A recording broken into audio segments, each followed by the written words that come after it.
Hi friends. Hi friends, எப்படி இருக்கீங்க? நல்லா இருக்கா கிளைமேட்டு? ஒருத்தனும் இல்லை, இரு வரட்டும். சரி, நானும் கொஞ்சம் இப்படி உட்காரு. உட்காந்துமா, அங்கே கழுத்து வலிக்கு உட்காந்தா படுத்துக்கிறேன். பில்லோ. ஹாய்.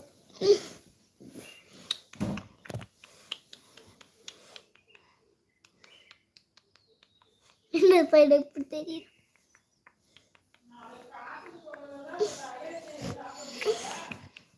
அம்மா, அதனால நான் சாப்பிட வேண்டியதான். அதெல்லாம் பரவாயில்ல.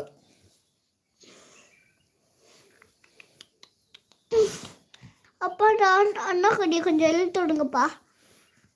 அண்ணா கடி உங்களை இழுத்து விடுப்பான்னு சொன்னேன். அப்புறம்